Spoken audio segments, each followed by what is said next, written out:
Before the installation of the main bearing is started, the shaft journal must have been checked for any damage and cleaned. When the upper bearing shell is mounted, the running face must be lubricated with clean engine lube oil. The back side of the bearing shell must be clean and dry. Position the upper bearing shell in longitudinal direction of the engine using a positioning lip local to the lube oil duct. Make sure that the numbers of the bearing point towards the driving end of the engine. Try to push the bearing shell as far as possible by hand. Now the bearing shell can be turned in place using the turning plate. Use the manual device of the turning gear to divide the bearing on either side. Remove the turning plate and clean the main bearing cap well. Now place the lower bearing shell in the main bearing cap and make sure that the back side is clean and dry. Make sure that the bearing positioning lip falls into the main bearing cap recess. The lower bearing can then be fitted in one position only.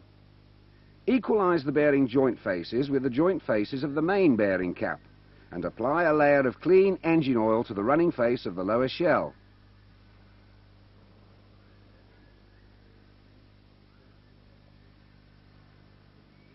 Exchange the connections on the telescopic jack so that the main bearing cap can be jacked up.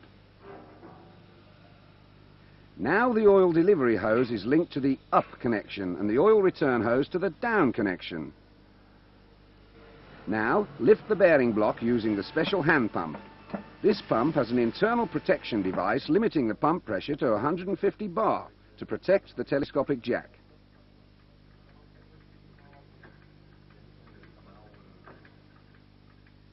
When the bearing block is pressed against the joint faces, the nuts can be fitted. Hand tighten the nuts using the special pin. After the nuts have been fitted, the telescopic jack can be disconnected from the hand pump.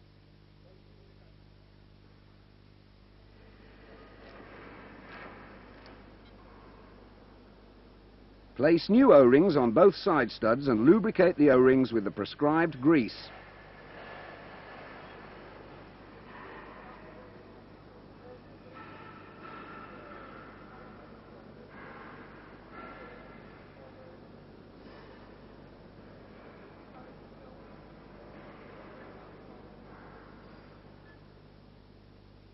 Now screw both studs into the bearing cap.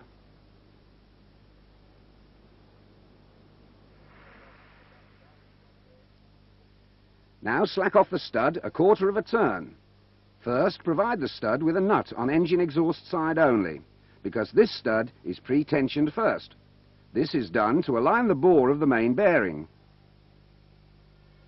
Mount the jack on exhaust side. Connect the jack to the pump and check that the jack is in bottom position.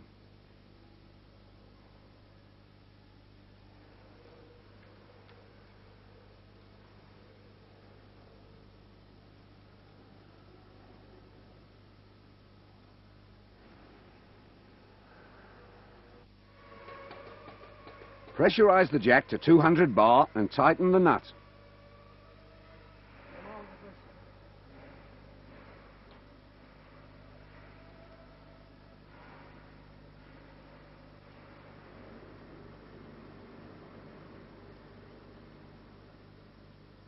Now the main bearing cap studs can be tightened.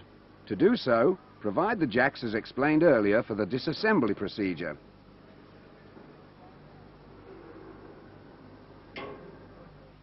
During assembly, the jack need not be turned back. It can be connected directly to the pump. Now the jacks can be pressurized as required. Count the number of holes when turning the nuts.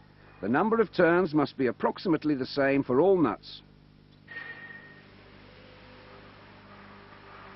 Now depressurize.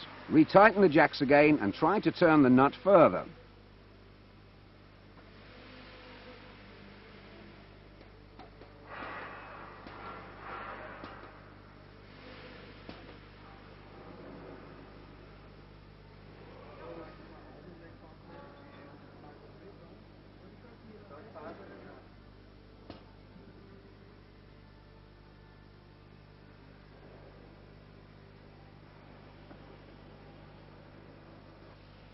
Finally, check for a third time to make sure the nuts do not turn any further. Now remove the complete set of hydraulic tools from the crankcase.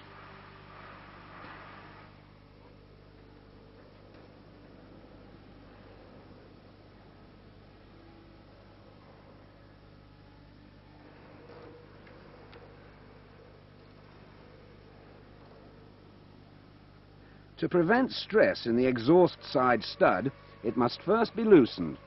After the stud has been loosened, the exhaust side stud can be pressurized as required and the nut can be tightened. When this is done 3 times, then the stud at operating side can be tightened as well. The complete hydraulic tightening procedure is shown at operating side.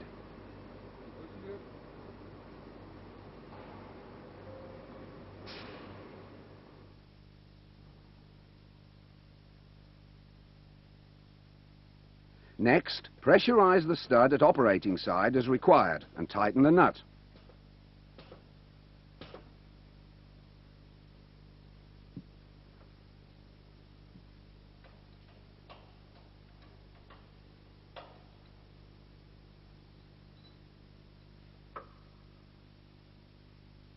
Allow the pressure to drop.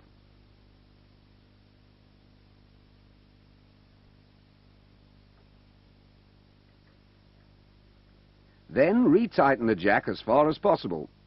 Now fully pressurize the jack once again and retighten the screw as far as possible.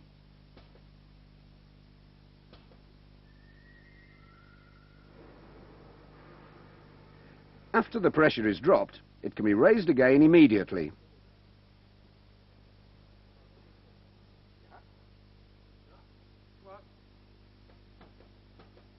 When the jack is pressurized for the 3rd time, the nut is not allowed to turn any further.